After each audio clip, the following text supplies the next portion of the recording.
Hi, I'm Phil Robb, co-founder of Turtle Rock Studios and creative director on Evolve, and you're watching Eurogamer.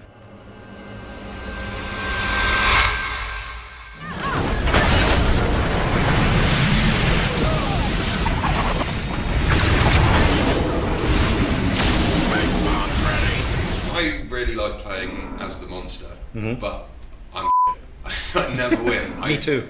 So, you don't win either? I not as the monster. No, I'm horrible. That was my next question, was to be the pros view. What is the pros tactic to winning as a monster? What do I need to be thinking of? Well, I mean, I obviously I can't show you how to do it because I'm not very good at it. But I mean, there are sort of a lot of things, I mean, things that I see people do that I think are sort of classic monster mistakes.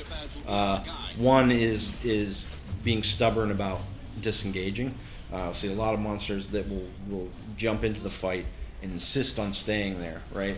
And that's not the best way to go about winning as the monster, right? What you want to do is you want to wear them down. It's sort of a war of attrition in that, each time the monster takes down a hunter, the hunter takes a strike, right? And that basically knocks off 25% of the hunter's health for the rest of the match.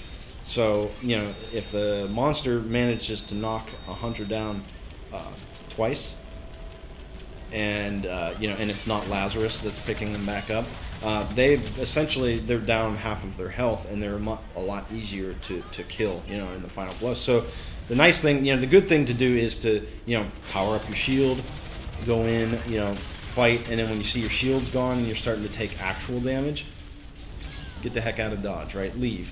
A lot of times if you can knock one guy down, that's always a good time to leave, right? Because they're going to want to pick their buddy up. So yeah, don't be afraid to disengage and sort of live to fight another day. That's a big one. Let me think. What's some other ones that I see? Panic. Panic is another one. And this is one of the ones that I suffer from, right? Is that when I get into a fight and you've got four people, all hammering on you, it can get kind of like, what do I do? I gotta run.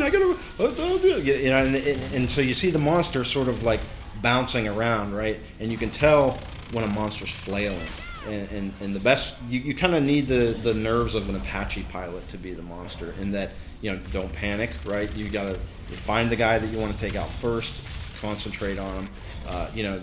You are taking damage, or you are, taking fire, but as long as your shield, as long as you had your shield powered up before you went in, you've got a little bit of time before you're actually taking real damage. That's one of the things, to be aware of is, keep an eye on your health, because, once your shield is gone and you're starting to take, actual damage, that damage is permanent.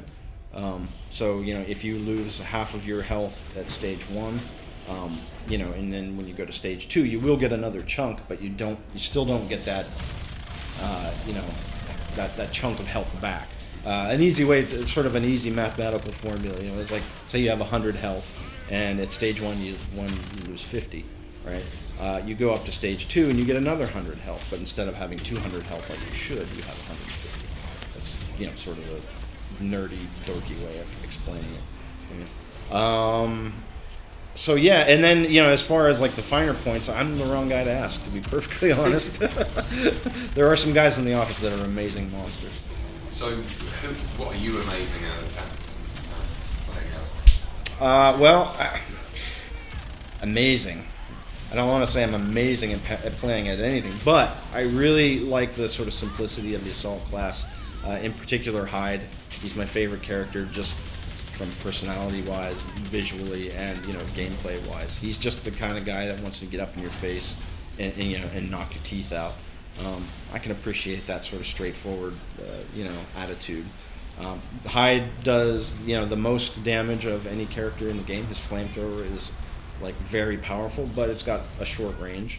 So, there are certain like guys that I like to play with whenever I'm playing Hyde. I like it whenever somebody takes Hank as the support guy, because he can be hitting Hyde with the personal shield, or the shield projector. So that basically allows me as Hyde to stay up in the monster's face longer, and basically bring more of that heavy damage, that my flamethrower is able to throw out there for longer. So playing as the Hunters is definitely success is working with your friends. Yeah, for sure. I mean, I am a big co-op player. I always have been. I love, playing as a team and winning as a team. Like I remember, back in the day when we were working on Counter-Strike, and I remember, after our playtest, always turning to Chris and being like, "Dude, can't we play a game that, we don't hate each other whenever we're done playing?" It's one of those things where it's just like, you get so frustrated, and then when we did Left 4 Dead, being able to sort of win as a team just felt great, and so I'm always sort of leaning towards those kind of games, and no different in Evolve.